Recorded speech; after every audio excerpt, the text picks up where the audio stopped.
सपनों और उम्मीदों का शहर बगदाद, जहां पर रहता है सिंदाबाद जहाजी। सिंदबाद अपने महल में बैठा अपने पुराने दिनों को याद कर रहा था। सिंदबाद, समुंदर का बेटा, मेरा नाम सिर्फ एक कहानी नहीं, उन्होंने सब छीना, पर मैं हर बार और मजबूत बना। के दानव, आग उगलते पहाड़ और द्वीप जो खुद झाल थे। ये कहानी संघर्ष की है। हर यात्रा ने मुझे नाया बनाया। मेरी कहानी के साक्षी हो। समुंदर इरादों से जीता जाता है। बगदाद शहर की एक दोपहर, एक मजदूर बोझ उठाए हुए दोपहर के समय में बगदाद के रास्तों पर भटक रहा था। वह भूख और तपती धूप से परेशान होकर एक महल के आंगन में जा बैठा। जहां वह बैठा था उस महल में दावत हो रही थी। वह देखकर वो बोला कि भगवान भी सिर्फ अमीरों के थाली में ही खाना देता है और हम गरीबों को परेशानी। उसकी यह बात सुनकर नौकरों से कहा कि जरा सुनो तो, नीचे जो बंदा खड़ा है उसको ऊपर बुलाना जरा। मेरे हुजूर, मेरे मालिक आपसे मिलना चाहते हैं, कृपया करके मेरे साथ चलिए। ए मुसाफिर, तुम कौन हो और यहाँ क्या कर रहे हो? ए मालिक, मेरा नाम सिंदबाद है और मैं एक मजदूर हूँ। यह तो बड़ी अच्छी बात कि आपने मेरा नाम भी सिंदबाद है। मैं आपसे मिलकर बहुत खुश हुआ।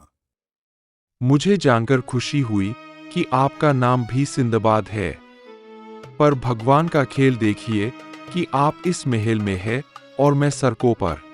आप दावत दे रहे हैं और मैं सुबह से भूखा हूँ। ए मुसाफिर, तुम सोच रहे हो वैसा बिल्कुल भी नहीं है। मैंने भी जिंदगी में बहुत तकलीफ और कष्ट झेले हैं, तब जाकर मैं अमीर बन पाया। तुम अगर मेरी कहानी सुनोगे तो तुम्हें भी इस पर यकीन हो जाएगा। अपने दोस्तों से कुछ पैसे उधार लेकर मैंने व्यापार की वस्तुएं ली और बंदरगाह पर जाकर एक जहाज में बैठ गया। हमारा जहाज अनेक द्वीपों में गया। वहां पर हमने व्यापार करके और अपने पास की चीजों को बेच के बहुत धन कमाया। एक दिन हमारा जहाज समुद्र के तूफान में अटक गया और अपनी दिशा भटक गया। जहाज के कप्तान को एक टापू नजर आया और उसने वहां पर लंगर डाल दिया।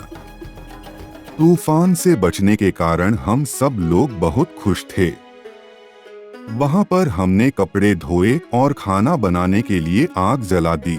आग जलाने के कुछ ही देर बाद जमीन हिलने लगी, क्योंकि वह जमीन नहीं, एक व्हेल मछली की पीठ थी जिस पर मिट्टी और पेड़ पौधे उग गए थे।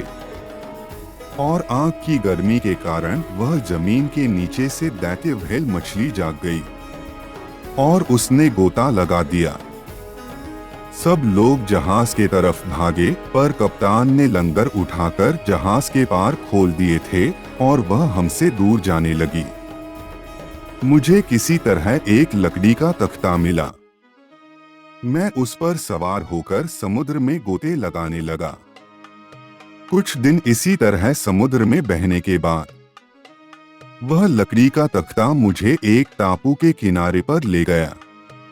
मेरी जान बचने के कारण मैंने भगवान को धन्यवाद दिया।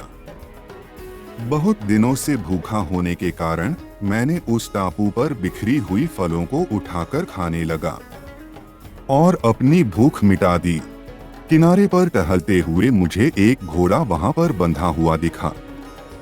तभी एक समुद्री घोड़े ने उसे पर हमला कर दिया और वह उसको समुद्र के अंदर खींचने लगा। मैं जान की बाजी लगा दी और उस घोड़े को बचा लिया। तभी एक सेवक मेरे पास भागते हुए आया और मुझे शुक्रिया अदा किया। उसने कहा कि मैं यहाँ के राजा का सेवक हूँ और यह जो घोड़ा तुमने बचाया है यह हमारे राजा का पसंदीदा घोड़ा है। यहाँ पर उम्दा नस्ल के घोड़े पैदा करने के लिए हम उनको यहाँ पर बांध के रखते हैं। तुमने इस घोड़े की जान बचाकर मुझ पर बहुत एहसान किया है। आओ मैं तुम्हें अपने राजा के पास ले चलूं। सेवक मुझे राजा के पास लेकर गया। राजा ने मुझे अपनी पसंदीदा घोड़ी की जान बचाने के लिए शुक्रिया अदा किया और खुश होकर अपने जहाजों और बंदरों का प्रमुख बना दिया। कुछ दिनों बाद मेरा पुराना जहाज ने बंदर पर लंगर डाल दिया। मैंने कप्तान को अपनी पहचान करवाई। कप्तान ने मुझे पहचानकर अभी तक संभाला हुआ जहाज के ऊपर का मेरा सामान मुझे लौटा दिया। उस सामान को बेचकर मैं बहुत पैसे कमाए। कुछ दिनों बाद राजा की इजाजत लेकर मैं बगदाद वापस लौट गया। यह था मेरा पहला सफर, जहां मैं दैत्य मछली और समुद्री घोड़े से अपनी जान बचाकर किस्मत के बलबूते वापस लौट आया।